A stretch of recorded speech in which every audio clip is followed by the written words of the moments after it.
Today, we're going to explore a story that's complex, urgent, and often hidden behind diplomatic words and official statements. It's a story about the secret toll of US-backed aid in Gaza, what's really happening on the ground, who is affected, and what it means for millions of innocent lives caught in the crossfire. Gaza is a tiny strip of land, just about 140 square miles, yet it's home to nearly 2 million people. It's one of the most densely populated places on Earth. Over the years, it's become a place of resilience, but also one of profound hardship. The conflict, the blockade, the humanitarian crises, these are part of everyday life there. And behind the headlines, behind the political debates, there's a human story of families struggling to survive and children dreaming of a better future. Aid has played a significant role in Gaza's recent history. Whether from the United States, international donors, or humanitarian organizations, aid has been a lifeline for many. Food, medicine, infrastructure rebuilding, these are desperately needed. But what if I told you that this aid, despite its good intentions, sometimes has unintended consequences? That it may, in some ways, be fueling a cycle of suffering rather than alleviating it? The United States has been a major supporter of Israel and has provided substantial military and economic aid to the region for decades. While much of this aid is aimed at ensuring regional stability and supporting Israel's security, a significant portion is directed toward humanitarian efforts in Gaza, but the story isn't straightforward. U.S. aid to Gaza is often framed as a humanitarian gesture helping families, rebuilding homes, providing essential services. Yet, recent reports and investigations revealed that some of this aid inadvertently benefits factions aligned with Hamas, the governing authority in Gaza, which the US classifies as a terrorist organization.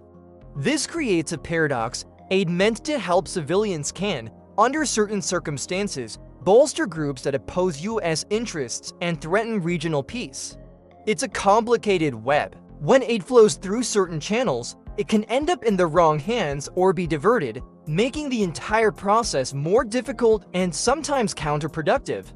Let's take a moment to hear from a real person, someone living in Gaza. Imagine being Amina, a mother of 3 living in Gaza City. Her story is one of resilience, but also of hardship. She might tell you, every time the bombs fall or the power goes out, I'm worrying for my children. The aid we receive helps, but it's not enough. Hospitals are overwhelmed, and many families like mine struggle just to get by.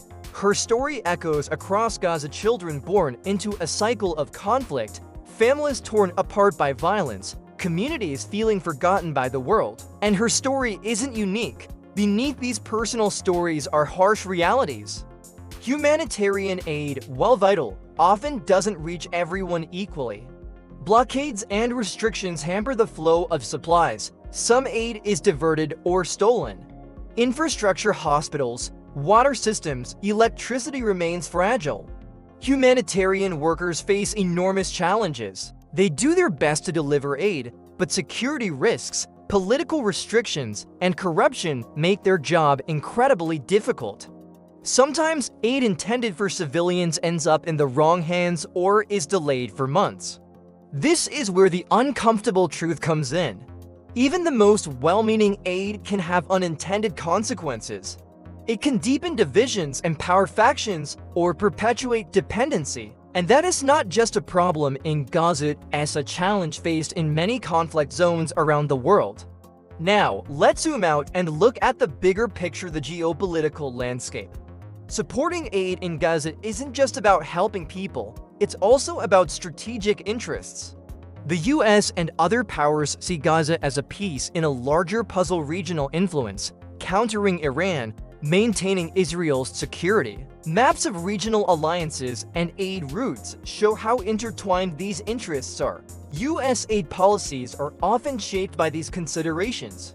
Sometimes, aid becomes a tool in diplomatic negotiations, short-term relief that's used to advance long-term strategic goals. This strategic balancing act can have serious consequences. It can shape which groups receive aid, how aid is monitored, and how the region evolves politically. Sometimes, aid is used as leverage, making it hard to ensure it reaches those who need it most without benefiting groups that oppose peace. So, what are the real consequences of this complex aid dynamic? On one hand, aid undoubtedly saves lives. It provides essential services, relieves suffering, and helps communities rebuild. On the other hand, it can create dependency, entrench divisions, and even inadvertently empower groups that oppose peace efforts. Looking to the future, the situation remains uncertain.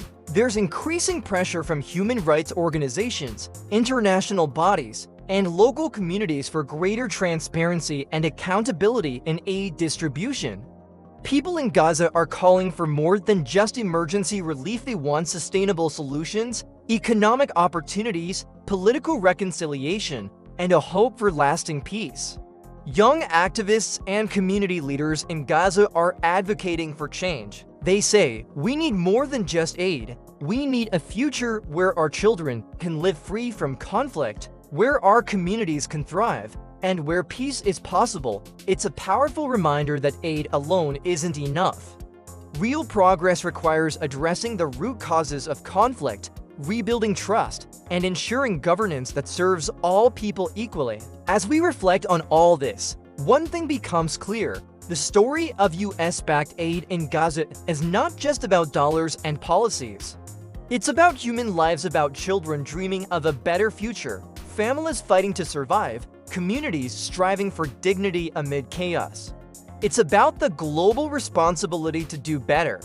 Thank you for joining us today as we uncover this complex, vital story. If you found this insight valuable, I encourage you to like, share, and subscribe. Because understanding this hidden toll is the first step toward meaningful change. When we know the truth, we can work together to build a more compassionate, just world.